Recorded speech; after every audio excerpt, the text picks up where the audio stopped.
Hi, Lorenzo!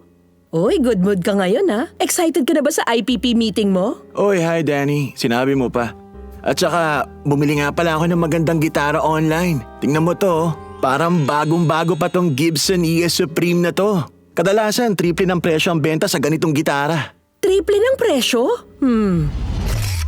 Kilalanin si Lorenzo, ang lalaking may misyon na mabili ang gitarang pinapangarap. Pero ang pangarap kayang yun ay gagawing bangungot ng mga manloloko at manggagancho? Sa kung minsan kahina-hinalang mundo ng online shopping, malalaman ni Lorenzo na kapag masyadong maganda ang alok, kadalasan hindi totoo. Ako si Eva El Dorado at ako ang pinakamagaling na cyber detective sa mundo. Ang kaso ngayon ay kakalabit sa puso ng sino man na nakahanap ng magandang alok online na mauuwi lang sa pagkadismaya. Tatawagin ko itong The Case of the Six String Scandal. Clickbait scams. Mga scam na gumagamit ng mga napakagandang headline o mapanlinlang na link para akitin ang mga biktima na i-click. Madalas dadalhin ka sa mapanirang websites na naguutos mag-download ng malware o magbigay ng mga personal na impormasyon na may layunin na makapagnakaw ng pera. Kilala mo ba kung sino yung seller, Lorenzo? Nakita ko lang yung ad sa social media. Nilagay ko lang yung bank info ko tapos presto! Ilang araw na lang, sisifra na ako sa gitara. Bakit? Ano lang kasi, pakiramdam ko may hindi tama. Baka wala lang naman. Pero, i-check mo kaya yung bank account mo ngayon para lang makasiguro na walang kakaibang nangyayari. Okay, sige.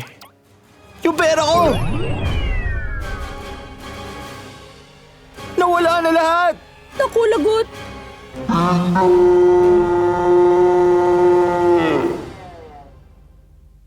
Kinalulungkot ko, Lorenzo, pero tingin ko na scam ka. Hindi ako makapaniwalang nauto ako. Siyempre, walang kahit sino magbebenta ng bagong Gibson ES Supreme sa ganung kababang halaga lang. Sa madilim na mundo ng cybercrime, ang tawag sa mga clue ay flags. Imbes na pagdudahan ng napakababang halaga at siguruhin muna na legit ang seller, naakit agad si Lorenzo ng clickbait na parang gamo-gamo sa apoy. At ganun mismo ang gustong mangyari ng mga scammer. Pero para mabawi mo ang pera, dapat kang huminahon at magpatulong. Tignan natin kung malulusutan ni Lorenzo ang gulo na to. Lorenzo, wala ka namang kasalanan. Kapani-paniwala talaga yung mga clickbait. Halika sa office ko. Mandated reporter ako kaya mag-file tayo ng report sa Adult Protective Services. Mababawi ng Adult Protective Services ang pera ko? Yung bangko mo ang dapat mong kausapin dyan. Puntahan mo sila, baka may maitulong sila sa'yo. Baka pwede akong samahan ni Naomi. Maganda yung naisip mo. Pwedeng patingin ng ad dyan sa phone mo? Huwag nating palampasin ng kahit anong impormasyon tungkol sa seller. Tingnan natin, nakakita ka ng ad sa social media, tapos dinala ka dito sa site. Tama, tapos nilagay ko ang bank information ko at pinindot yung buy now. May kasama ka bang kahit sino nung binili mo tong gitara? Wala, ako lang mag-isa. Gagawa ako ng special incident report. At syempre, nandito lang ako palagi kung may kailangan ka pang itanong o gusto mo ng kausap. Ang laki ng naitulong mo, Danny. Salamat. Balitaan mo ako sa mangyayari.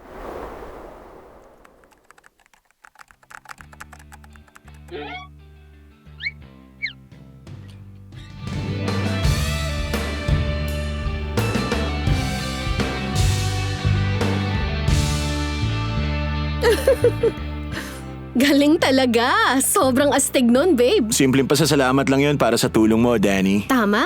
At dahil sobrang bilis na report ni Lorenzo yung nangyari, nabawi niya lahat ng pera niya. Naglagay ng fraud alerts ang bangko niya, kaya malalaman ka agad niya kapag may kahina-hinalang activity doon sa account. Ang pagbili ko dito ang celebration ko. Doon na mismo sa guitar store. Hindi man ito yung dream guitar ko, pero pwede na to. At hindi pa nila ako pinirahan. Yun naman talagang importante. Panibagong araw, panibagong scam. Panibagong pagkakataon na matukoy ang red flag. Kapag masyadong maganda ang inaalok, kadalasan hindi totoo. Ugaliin ang pag-check kung talagang ang seller ang kausap mo. Ibigay lang ang bank information mo sa taong kilala at mapagkakatiwalaan. At kung sakaling ma-scam, makipag-ugnayan sa bangko mo pronto. Mabuti na lang, mabilis na nakakilos si Lorenzo para mabawi ang pera niya. At ang report ni Danny sa panloloko ang tutulong sa mga otoridad para masakote ang mga matitinik na scammer. Kaya kung sa tingin mo na scam ka o di sigurado kung ang isang bagay ay talagang totoo, kumausap ng pinagkakatiwalaan, service coordinator mo o provider mo at hingi ng opinyon nila. Mas maraming mata sa kaso, mas mabuti. Tandaan, Sa mundo ng cybercrime, ang Regional Center ang inyong maaasahan. Maging matalino, mag-ingat, at kung meron kang masamang kutob, magsumbong.